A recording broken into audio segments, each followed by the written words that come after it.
कक्षा 12 वाले सभी विद्यार्थी ध्यान दें, कल आपका फिजिक्स का पेपर है और फिजिक्स के पेपर में बहुत ज्यादा महत्वपूर्ण होता है फिजिक्स में डेरिवेशन और न्यूमेरिकल सेक्शन। और इनके साथ ही कुछ चैप्टर ऐसे हैं जिनमें से एक लॉन्ग क्वेश्चन आता है और वो थ्योरेटिकली रहता है, यानी कि आपका जैसे व्हीटस्टोन सेतु के बारे में सचित्र वर्णन करो, विभव मापी के बारे में सचित्र वर्णन, या फिर आपका एक होता है चल कुंडली धारा मापी या निलंबित कुंडली धारा मापी का सचित्र वर्णन, वनडे ग्राफ जनित्र का सचित्र वर्णन, ट्रांसफॉर्मर का सचित्र वर्णन, यानी इस टाइप का एक क्वेश्चन डेफिनेटली आपको मिलेगा।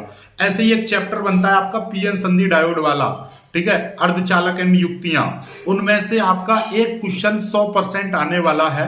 जैसे कि आपका पीएन संधि डायोड का अर्ध तरंग डिस्टकारी के रूप में कैसे प्रयोग किया जाता है, या पीएन संधि डायोड का पूर्ण तरंग डिस्टकारी के रूप में कैसे प्रयोग किया जाता है।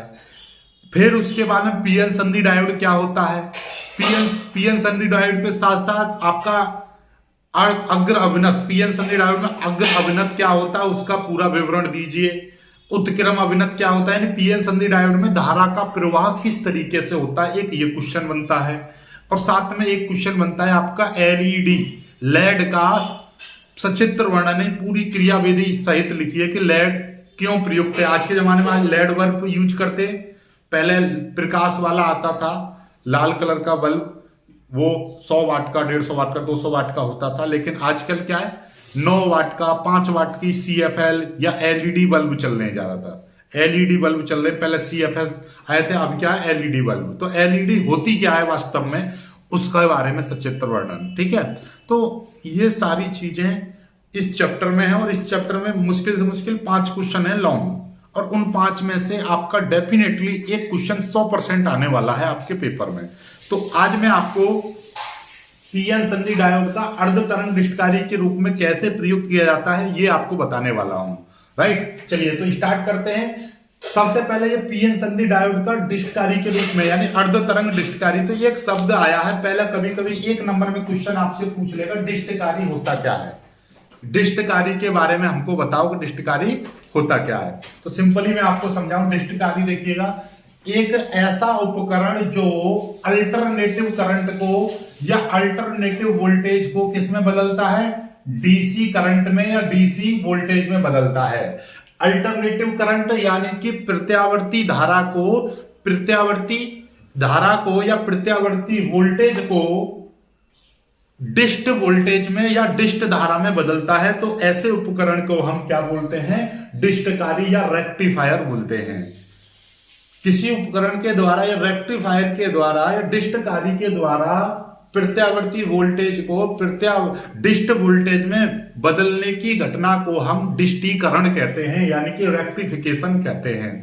समझ में आ गया कि अल्टरनेटिव वोल्टेज का मतलब क्या है कि प्रत्यावर्ती वोल्टेज को किसमें, डिस्ट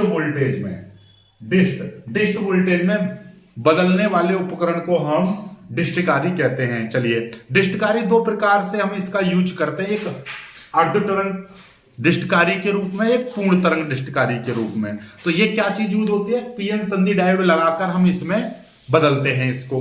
तो अब क्वेश्चन आपका क्या आएगा बोर्ड परीक्षा में, क्वेश्चन ऐसे बनेगा, पीएन संधि डायोड का अर्ध तरंग डिस्टकारी के रूप में कैसे प्रयुक्त किया जाता है, सचित्र वर्णन बताओ।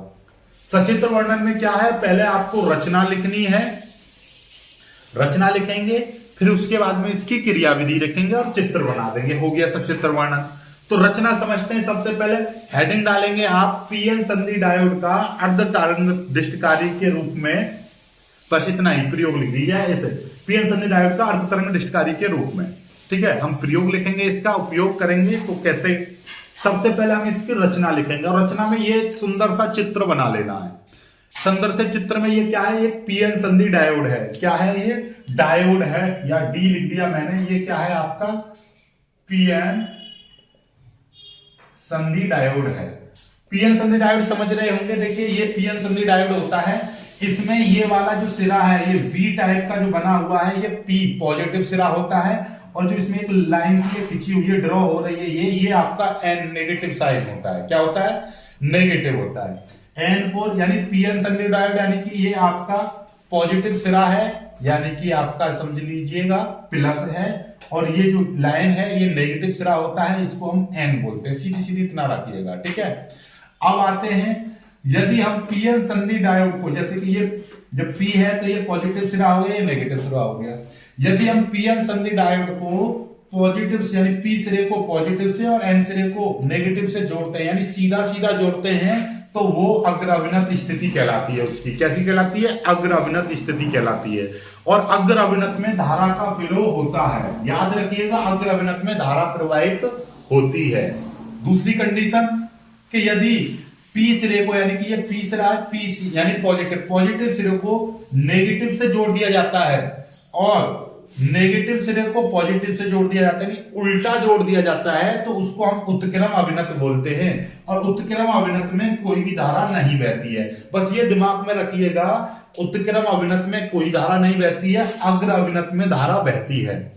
अग्र अभिनत में धारा बहती है, उत्क्रम अभिनत में धारा नहीं बहती है। ये अभी आपको याद हो जाएगा, बिल्कुल चिंता मत करो, पेपर में पढ़ने की जरूरत नहीं पड़ेगी, ठीक है। चलिएगा, अब इसकी पहले रचना करते हैं। रचना में आपको देखिए मेरे पास में नोट्स हैं, मैं नोट्स आपको प्रोवाइड कर दूंगा, इस वीडियो के डिस्क्रिप्शन में मैं दे दूंगा, या फिर आप हमारा ग्रुप ज्वाइन कर सकते हो। ग्रुप में आपको ये पूरी नोट्स मिल जाएंगे, आपको इसके लिंक नीचे मिल जाएगी। ग्रुप फ्री है, कोई पैसा नहीं है, आप बस ज्वाइन करो और पीडीएफ ले लेना, ठीक है। चलिए बात करते हैं, फिर से आते हैं अपने टॉपिक पर। ये है हमारे पास रचना। रचना में हमने चित्र बनाया है, ये देखिएगा, ये एक ऊंचाई ट्रांसफार्मर है। क्या है ऊंचाई ट्रांसफार्मर? ऊंचाई ट्रांसफार्मर का मतलब जिसमें प्राथमिक, ऊंचाई का मतलब ऊंचे की तरफ जाएगा, ऊंचाई यानी ऊंचा, ठीक है। मतलब ये है कि इसमें प्राथमिक कुंडली में कम फेरे होंगे, यानी कि देखिए 1 2 3 4 5 6 हैं फेरे, इसमें बहुत सारे फेरे हैं, यानी कि प्राथमिक P1 P2 का मतलब ये प्राथमिक कुंडली है। प्राथमिक कुंडली में कम फेरे होंगे, और द्वितीय कुंडली यानी S1 S2 यानी ये सेकेंडरी कॉइल है, इसमें क्या है, ज्यादा फेरे होंगे। तो ये ऊंचाई यानी कम से ज्यादा, यानी ऊंचे की तरफ जा रहे हैं। और ऊंचे से नीचे की तरफ आते हैं तो ये अपचाई हो जाता, ठीक है। चलिएगा, फिलहाल हमारे पास क्या है कि अब हम इसकी रचना करेंगे। देखिए ध्यान समझिए, इसकी रचना में हम क्या लिखेंगे, इसमें यानी पीएन संधि डायोड का अर्ध तरंग निष्कारी के रूप में लिख रहे हैं ना, तो इसमें हम बना रहे हैं इसकी रचना। इसमें ऊंचाई ट्रांसफार्मर की प्राथमिक कुंडली के P1 P2 सिरे को, यानी प्राथमिक कुंडली के P1 P2 सिरे को निवेशी वोल्टेज से जोड़ देते हैं, या फिर आप कह दीजिएगा इनपुट से जोड़ देते हैं। इसमें प्राथमिक कुंडली के P1 P2 सिरे को निवेशी वोल्टेज से जोड़ देते हैं। फिर दूसरा पैराग्राफ चेंज करके लिखेंगे, इसमें द्वितीय कुंडली के S1 सिरे को पीएन संधि डायोड के P सिरे से जोड़ देते हैं। ये क्या है, P सिरा, और ये क्या है आपका N सिरा। इसमें सेकेंडरी कॉइल के, यानी द्वितीय कुंडली के S1 सिरे को पीएन संधि डायोड के P सिरे से जोड़ देते हैं, तथा पीएन संधि डायोड के N सिरे को एक तार द्वारा लोड प्रतिरोध, यानी कि ये RL क्या है, लोड प्रतिरोध, ठीक है। ये RL यहां पे लगा हुआ है, ये है आपका RL, ये RL है। इसके यानी इस पीएन संधि डायोड के N सिरे को RL द्वारा, यानी RL मतलब लोड प्रतिरोध, लिख दीजिएगा, ये क्या है आपका लोड प्रतिरोध द्वारा S2 सिरे से जोड़ देते हैं। ये देखिएगा, N सिरे को हमने एक प्रतिरोध यानी कि लोड प्रतिरोध लगाया, जोड़ दिया। लोड प्रतिरोध के सिरों पर हम निर्गत वोल्टेज प्राप्त करते हैं। लोड प्रतिरोध के सिरों पर हम निर्गत वोल्टेज प्राप्त करते हैं। बस यही लिखनी है, बार बार रिपीट करके देख लेना, आपको समझ में आ जाएगा, ठीक है। चलिएगा, ये रचना हो गई। अब इसकी हम क्या करते हैं, क्रियाविधि करेंगे। ध्यान से समझ लीजिएगा, क्रियाविधि में हमारे लिए देखिएगा हम क्या कर रहे हैं, प्रत्यावर्ती वोल्टेज को बदलेंगे। तो प्रत्यावर्ती जब वोल्टेज है तो ध्यान से समझ लीजिएगा, जब प्रत्यावर्ती वोल्टेज है तो प्रत्यावर्ती वोल्टेज इस तरीके से चलती है, प्रत्यावर्ती वोल्टेज, ठीक है। तो वो ऊपर भी जाएगी नेगेटिव। तो प्रत्यावर्ती वोल्टेज का ये क्या है, ये पॉजिटिव सिरा है, ये आपका नेगेटिव रहेगा, नेगेटिव, क्योंकि यहाँ पे क्या है, जीरो, ये ऊपर पॉजिटिव, ये नीचे नेगेटिव, यानी कि ये पॉजिटिव हाफ यानी अर्धचक्र है। ये क्या है, अर्धचक्र, अर्धचक्र है, और ये नेगेटिव अर्धचक्र है। तो यहां तक, यहां से यहां तक ये पॉजिटिव है, यहां से यहां तक ये नेगेटिव है, फिर ये पॉजिटिव, फिर ये नेगेटिव, इसी तरीके से चलती है प्रत्यावर्ती धारा या प्रत्यावर्ती वोल्टेज। ठीक है, अब ध्यान से समझिए। अब क्रियाविधि लिखेंगे, प्रत्यावर्ती वोल्टेज के पहले अर्धचक्र, यानी कि ये पहला अर्धचक्र है, ये दूसरा अर्धचक्र है, ये तीसरा अर्धचक्र है, ये चौथा है, इसी तरीके से चलता रहेगा। प्रत्यावर्ती धारा के पहले अर्धचक्र के लिए, अर्धचक्र, पहले अर्धचक्र के लिए या अर्धचक्र के दौरान S1 सिरा पॉजिटिव। देखिएगा ध्यान से, जैसे ये अर्धचक्र इसमें प्रवेश करेगा, यानी इस प्रत्यावर्ती इनपुट में जैसे ये प्रत्यावर्ती वोल्टेज यानी पॉजिटिव सिरा प्रवेश करेगा, तो ये यहां पे गया, यहां से प्रेरण द्वारा ये यहां पर क्या हो जाएगा, पॉजिटिव उत्पन्न हो जाएगा, यानी पॉजिटिव, यानी कि ये सिरा S1 सिरा आपका पॉजिटिव हो जाएगा। ध्यान से समझना कंडीशन क्या है, ये सिरा पॉजिटिव हो जाएगा पहला, क्योंकि ये धनात्मक है तो धनात्मक में ये पॉजिटिव हो जाएगा।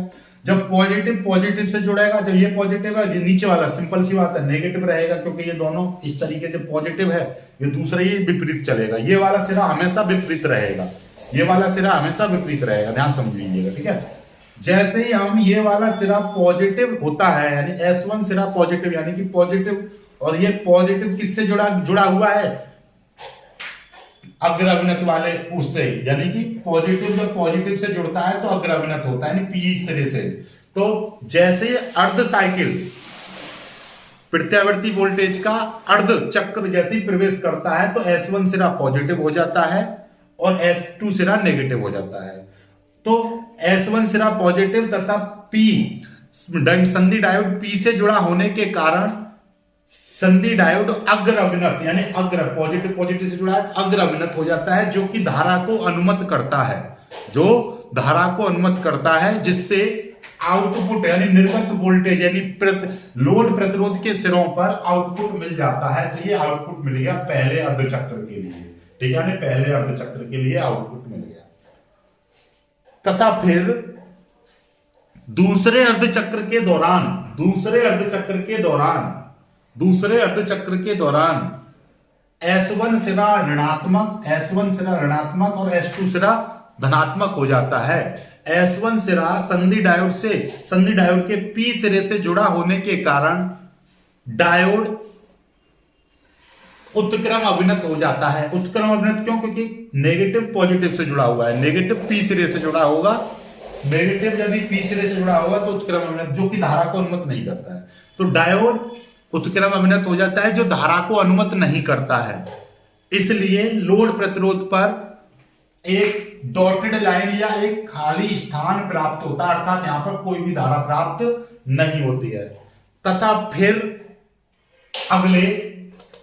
अगले अर्धचक्र यानी अगले धनात्मक अर्धचक्र के दौरान S1 सिरा पॉजिटिव और S2 सिरा नेगेटिव हो जाता है, जिससे डायोड अग्रअभिनत हो जाता है, जो धारा को अनुमत करता है, धारा को अनुमत कर दिया।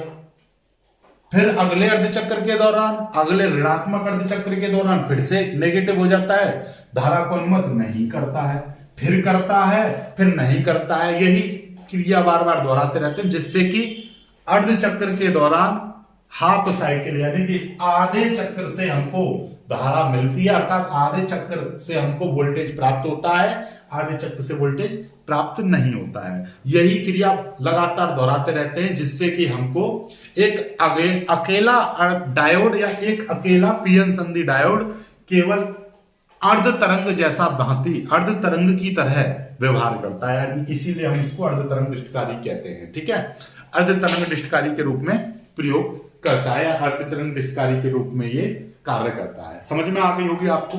अब यही प्रक्रिया बार बार लिखनी है आपको, यही प्रक्रिया बार बार दोहरानी है। समझ में आ गया होगा। एक बार और मैं आपको समझा दूं, देखिएगा कैसे है कि हमारे पास क्या है, ये अर्धचक्र है। हम लिखेंगे प्रत्यावर्ती निवेशी वोल्टेज के पहले अर्धचक्र के दौरान, पहले धनात्मक अर्धचक्र के दौरान प्रत्यावर्ती वोल्टेज के पहले धनात्मक अर्धचक्र के दौरान S1 सिरा पॉजिटिव और S2 सिरा नेगेटिव होता है। S1 सिरा पॉजिटिव पीएन संधि डायोड के P सिरे से जुड़ा होने के कारण पीएन संधि डायोड अग्र अभिनत हो जाता है, जो धारा को अनुमत करता है, जो धारा को अनुमत करता है, जो निर्गत वोल्टेज के सिर यानी कि जो आरएल यानी लोड प्रतिरोध के सिरों पर निर्गत वोल्टेज प्राप्त हो जाता है, जिससे हमें लोड प्रतिरोध के सिरों पर निर्गत वोल्टेज प्राप्त हो जाता है। तथा दूसरे ऋणात्मक अर्धचक्र के दौरान S1 सिरा नेगेटिव तथा S2 सिरा पॉजिटिव हो जाता है। S1 सिरा ऋणात्मक S1 सिरा पीएन संधि डायोड के P सिरे से जुड़ा होने के कारण डायोड उत्क्रम अभिनत होता है, जो धारा को अनुमत नहीं करता है, जिससे लोड प्रतिरोध के सिरों पर कोई वोल्टेज प्राप्त नहीं होता, जिससे निर्गत वोल्टेज के स्थान पर एक सीधी लाइन मिलती है। तथा तीसरे धनात्मक अर्धचक्र के दौरान पीएन संधि डायोड अग्रअभिनत होता है, जिससे लोड प्रतिरोध के सिरों पर निर्गत वोल्टेज प्राप्त होता है। यह प्राप्त हो गया तथा यह क्रिया बार बार दोहराई जाती है। यही प्रक्रिया बार बार दोहराई जाती है, जिससे निर्गत धारा निवेशी वोल्टेज के अर्धचक्र के दौरान मिलती रहती है, जिससे निर्गत वोल्टेज या निर्गत धारा निवेशी वोल्टेज इनपुट के अर्धचक्र के लिए प्राप्त होती रहती है। अतः एक अकेला डायोड अर्ध तरंग की भांति व्यवहार करता है, बस अर्धकरण डिस्टकारी के रूप में कार्य करता है। बस ये लिख देंगे। तो ये पूरी थ्योरी मैं आपको नीचे डिस्क्रिप्शन में लगा दे रहा हूं, आप एक बार चेक कर लीजिए, पढ़ लीजिए, एक ही बार में सारा कुछ समझ में आ जाएगा। वीडियो को लाइक करके शेयर जरूर कीजिएगा, चैनल को सब्सक्राइब कर लीजिएगा। इसी के बाद में दूसरा पार्ट इसका अभी मैं डाल रहा हूं, अभी इसका पूर्ण तरंग डिस्टकारी के रूप में मैं आपको करा रहा हूं। जय।